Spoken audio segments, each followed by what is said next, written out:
எனதருமை தமிழ்நாட்டு மக்களுக்கு லீலாவதி ராமதாஸின் அன்பான வணக்கம். இப்போ நான் இங்கே நம்ம தமிழ்நாட்டில் நடக்கிற திமுக அரசாங்கத்தை பற்றி ஒரு சின்ன விஷயந்தான் சொல்ல வந்தேன்.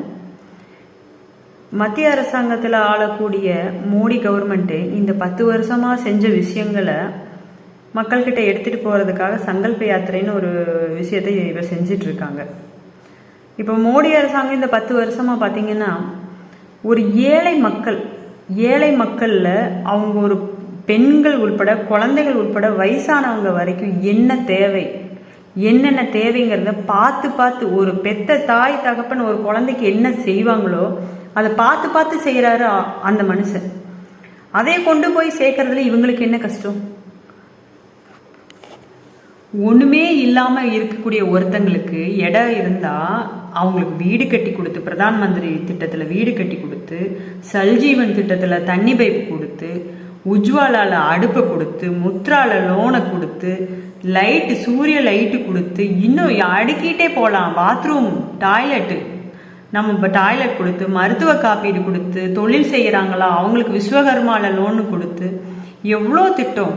எண்ணவே முடியாத அளவுக்கு ஏழை மக்களுக்காகவே பாடுபட்டு இருக்கிற நம்ம பிரதம மந்திரி மோடியோட திட்டத்தை மக்களுக்கு எடுத்துட்டு போய் சேர்த்தக்கூடிய ஒரு திட்டம் தான் சங்கல்ப யாத்திரை.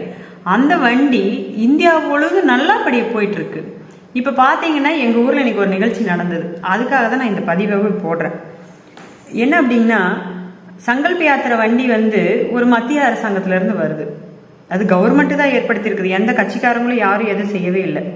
அந்த வண்டியை எங்கெங்கே போகணும்னு அதுக்கு இன்சார்ஜ் போட்டு அவங்க கிளர்க்குக்கு சொல்லி தலைவருக்கு சொல்லி அந்த மாதிரியான வழிமுறையில் தான் போயிட்டுருக்கு. அதில் ஏதோ மக்களை சேர்த்துறதுக்காக அந்த மக்கள்லாம் பார்க்கணும், அவர் செஞ்ச திட்டங்கள்லாம் அதில் போயிட்டுருக்குது. அதை பார்க்கணுங்கிறதுக்காக எல்இடி வச்சு நல்லபடியாக செஞ்சுட்டு போயிட்டுருக்காங்க. எந்த கட்சி பேரோ பயன்படுத்தலை, எந்த கொடி எந்த பேனல் எதுவுமே கிடையாது. நான் நேரடியாக கண்கூட பார்த்தேன். அப்படி இருக்கிற இடத்துல ஒரு 100 நாள் வேலை மக்கள், தமிழ்நாட்டில் 100 நாள் வேலை எப்படி நடக்குதுன்னு உங்களுக்கு நல்லாவே தெரியும். அவங்க ஓய்வெடுக்கிற டைமில் அந்த வண்டியை நிப்பாட்டி இருந்தால் ஒரு 10 நிமிஷமோ 20 நிமிஷமோ அதை பார்க்கறதுனால என்ன குறைச்சல்? திமுக அரசாங்கம் ஆள்ற திமுக அரசாங்கத்துக்கு என்ன கஷ்டம்னு நான் கேட்குறேன்.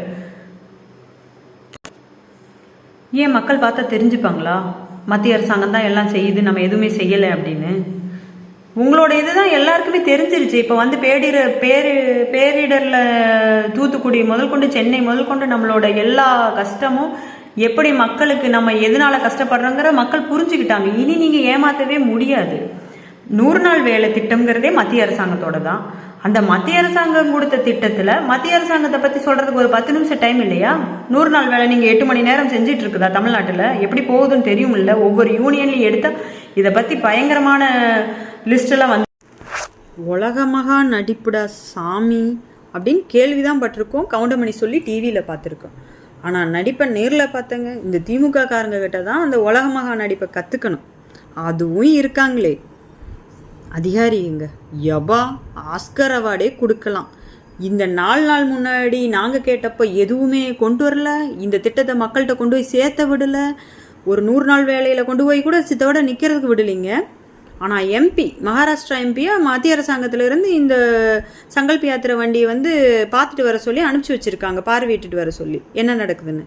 அவர் வந்த உடனே என்னென்ன இருக்கோ எல்லாத்தையும் எடுத்து வைக்கிறாங்க. ஸ்டால் போடுறாங்க, சிலிண்டர் தர்றங்கிறாங்க, மருத்துவ காப்பீடு அட்டை தர்றங்கிறாங்க, போஸ்டல்லேருந்து ஃப்ரீ அக்கௌண்ட் தர்றங்கிறாங்க. அது என்னமோ சுற்றுங்களே இந்த ஏரோப்ளான் ஹெலிகாப்டர் மாதிரி ட்ரோனு, அதில் மருந்தடிக்கிறதுங்களாம்மா, ஒரு பஞ்சாயத்துக்கு ஒரு ட்ரோன் ஆமாம். அது எல்லாம் மோடி ஐயா இலவசமாக கொடுக்குறாராமா மக்களுக்கு. அதை ஒரு ஏதோ அக்ரிமெண்ட் மாதிரி எடுத்து அதை பெண்கள் பயன்படுத்தணுமாமா. பெண்கள் ஒரு மானியம் மாதிரி எடுத்து பயன்படுத்தி அதுக்கான கடன் அடைச்சு அவங்களோட குடும்ப வாழ்வாதாரத்தை வலிமைப்படுத்துறதுக்காக மகளிர் சங்கம் மூலமாக அருமையான விஷயங்க. இதெல்லாம் கண்ணில் கூட காமிக்கலைங்க. அந்த ட்ரோனெல்லாம் எங்கே இருந்ததுன்னே தெரியல. அன்னைக்கு தான் கொண்டு வர்றாங்க எங்களுக்கு அந்த ட்ரோனை.